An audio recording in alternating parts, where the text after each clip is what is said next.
are. I'm a landscape designer and I do garden consultations. And I do some work here for the greenery. I've taught a couple classes here, and I also do the custom pots for the greenery. So we will start with bees. And the important thing to think about when you're trying to attract bees to your garden is that we've got the European honeybee, which behaves in a very specific way. They have colonies, they make their hives, and they all stick together, and when they all move in a group. But we also have our California native bees, and there's tons of different species of native bees. They're wonderful, and they are being outcompeted oftentimes by the European honeybee, which is basically an invasive species, kind of. We also treat it like cattle, basically. So our farmers who have our European honeybees, they have them in big hives. They get trucked in from like Wyoming when it's time to fertilize all of our fruit trees. And that part is great, and it's done in a really well-controlled way. But there are some honeybees who've kind of gotten out and done their own thing. But if you want to attract our native honeybees as well, you have to provide the correct habitat for them. So they like open, bare dirt. A lot of them burrow. A lot of them need piles of twigs and sticks and little crevices in your garden so that they can make their little nests, if you want to call it that. But a lot of them are solitary, so they're not making a big hive together. They're just doing their own thing, totally solo. And so if there's like a twig that's been hollowed out, they can go and lay their eggs in there and fly off and do their thing. But if you've kept your garden super tidy, super clean, everything's gone into the green waste bin, those native bees don't have a place to live because they need that debris. So, okay, bees are pretty easy. Bees like almost any flower. If they can get inside of it to get the nectar and the pollen, they will be attracted to it. So the beautiful thing about attracting bees is pretty much any flower that they can crawl their little butts into, they're going to be happy with. But it's more about making sure you've got that water source for them and keeping flowers sort of year-round. So it's also important to sort of stage them. So make sure that you have flowers throughout the year. And you can do that with flowering shrubs. You can do that with planting seasonal annuals to keep them going year-round. Okay, hummingbirds. How many of you already have some hummingbirds in your garden? Yeah, and are they coming to your garden, to your flowers, or are they coming to your hummingbird feeders, would you say? Both. Flowers. Both, we got both going on here. Okay, so I had the privilege of sitting in on a hummingbird talk recently, and this hummingbird expert was saying, hummingbird feeders are great, but they're not gonna come to your garden, to your feeder, unless you also have flowers around, because they need these signals to attract them from far away, going, hey, there's a feast over here. So it's great if you supplement your garden with one of these, but you also need to have some flowers, otherwise they're not gonna get the memo, unless you've already got them established and they have their territory. So the hummingbird feeders, I think we have a coupon for these right now. Did you guys see that? One of your papers. So the hummingbird feeders are really great. They've actually done some studies trying to figure out which types are the best. And as long as there is sugary something, doesn't matter what color it is, it doesn't matter what color your hummingbird feeder is, they will come. In fact, they did a study where they had really decorative types. They had the colored flowers and all these different variables, but the one that had the most visitors was a mason jar filled with clear sugar juice. Can you believe it? So really, when you're choosing a really decorative, lovely one, it's for you, and that's okay. That's okay. So choose the pretty one and do it for yourself because you deserve it. The other thing to think about when you're choosing a hummingbird feeder is you've got to keep it clean. If you're not changing this out and cleaning it like about every 4 days, the hummingbirds aren't going to be so happy. There'll be some stuff growing in there. So choose the one where you think, how am I going to clean this? And this one looks pretty good right here. So these, these open up, and then you'll probably have to get a little bottle brush and really get in there, and then probably throw it in the dishwasher. So easy to clean is my tip. And then you can buy this already made, or you can just look up a recipe on the interwebs and make your own. My stepmom had like 14 hummingbird feeders at one time. She lives out in Escalon along the river, and they went away for 3 days, and I had to go just to make more juice for them and keep the birds happy while they were gone, because they get crazy. Which is also something important to note with hummingbirds, is that they're very territorial. So you might think you've got one hummingbird coming to your garden, but what I've been told is that if you see one, there's probably 3 or 4 total in your space, because they're taking turns. They don't want to get in a fight. And if you have more than one hummingbird feeder, generally they say they should be out of sight of each other. That way you've got one hummingbird who feels safe to come to this feeder, and on the other side of the house, you've got another hummingbird feeder, and they can feed more often because they're giving each other space. They want to be friends as long as they have space. When it comes to planting a garden for your hummingbirds, the most important thing is to think about their wonderful, tiny, thin beak. And hummingbirds basically need to be able to poke their beak into the flower. So oftentimes it's the tubular shaped flowers that are best for hummingbirds. And this is the wildest thing. This is something that has only been figured out recently, is, you know this, were you at the talk, the garden club talk? The tongue of the hummingbird shoots out and it splits in two like this. Pretty wild. It smacks back together and holds one little droplet of nectar, and it takes it in. So as it's feeding, it's doing this rapidly, pulling in a drop at a time. It's not like a Slurpee straw. It's not just, no, this is one drop at a time. So they're working really hard. It's amazing. If you want to Google it later, look up hummingbird tongue, and you're gonna be, this is bonkers. What else don't we know about our world? It's so wild. So, okay, I'm gonna kind of go a little bit too much, just so you can kind of think about plants in this other crazy realm, and then you don't have to remember it, but just know that there's this wonderful way that plants are kind of connected, and you'll start seeing patterns.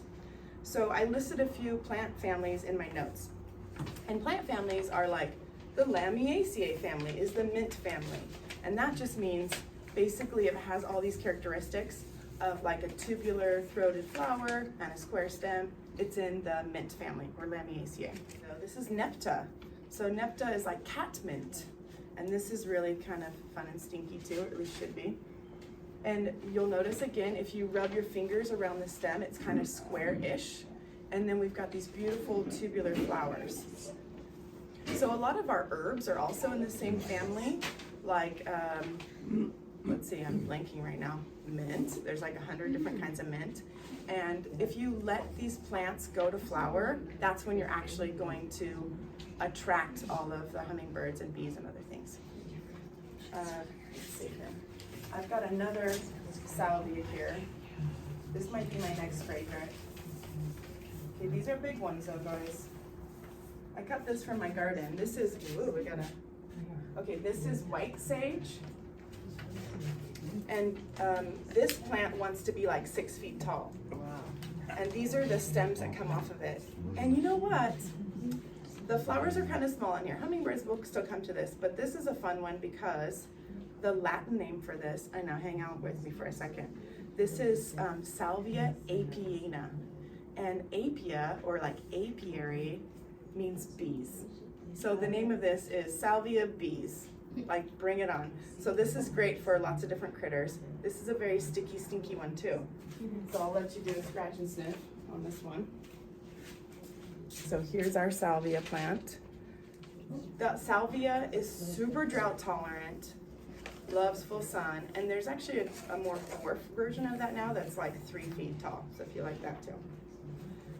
But your salvia doesn't have to be a California native. It doesn't have to be drought tolerant. Oh, let me show you. Here's that big guy I was just telling you about. It starts off this small. Isn't this cute? Yes. So this is white sage that is used for really important native ceremonies and grows out in the wild. if you want to have white sage for smudges and things like that, please try to grow your own instead of buying it online, because oftentimes those are harvested illegally. So buy your own sage and share with your friends. So this little guy will become huge. But your salvia could also be a wonderful little annual like this. So what if you're saying like, hey, I don't have a drought tolerant garden. I'm not doing that. I have like a more conventional garden. Then plant a million other kinds of sages. This is Victoria Blue. This is an annual. Sometimes they stick around from year to year, but this gets nice and big. You get big, tall, beautiful flower spikes, and you'll have a lot of hummingbirds coming into this too. So here's a little perennial verbena, like a fluffy little ground cover thing. There's some others that grow really flat as verbena, and then there's this monstrosity. This is called Verbena bonariensis, and at my house it's this tall. Oh my. I'm not even joking, it's so cool. That looks like statice. Kind of, yes. Yeah. So this is a really good one for butterflies. We're going to talk more about butterflies, but bees as well. This throat, it kind of has a little throated flower to it, but it's not big enough for our hummingbirds to come to it. Fuchsias. Fuchsias can be a little bit tricky. So fuchsias like kind of cool and moist, but if they're hot and moist, they're unhappy. So I'm gonna kind of picture it like this. If it's over 85 degrees, do you want to stay outside for very long? No, neither do fuchsias. So after 85 degrees in temperature, as it gets higher than that, fuchsias kind of stop transpiring. That means they're not soaking up water from their roots, and they're not pushing it out through their pores in their leaves. They're not using it up. They're not growing. They're going like, I'm taking a nap. I'm not here for this super hot day. So they kind of put everything on pause. And then they might wilt, and we go, okay, and we know you're hot. Just wilt, we understand. Don't water them more, because then we end up drowning them. So you got your fuchsia, it's at 90 degrees, and this is looking sad. The soil's already moist. I mean, if it's dry, please water it. But if it's already moist, then we go, geez, this fuchsia needs more water. We start dumping on more water, right? Has everyone been there? Who's killed a fuchsia like this? You thought, I thought I was helping you. And the fuchsia said, you're drowning me. I'm trying to take a nap. Please leave me alone. So over 85 degrees, as long as the soil started off moist, then just leave it alone. If you have a fuchsia hanging basket, then pull the basket down, put it in a shady corner, and maybe just moisten like the deck or the patio around it, because that increases the humidity and helps to cool it down without drowning the roots. You can also just kind of mist the foliage.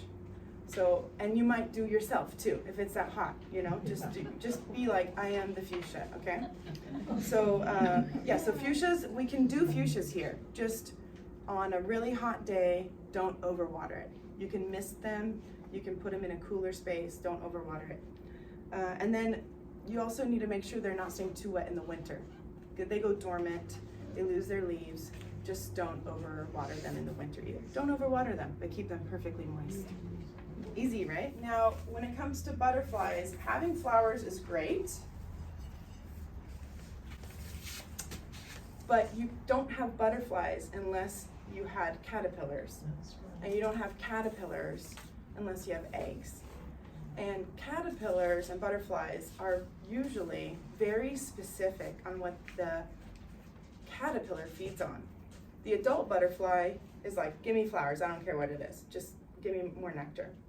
But a caterpillar oftentimes will only feed on a certain plant family or a couple of different types of plants, or even in this case, just one genus. I know there's very specific caterpillars that only feed on fennel.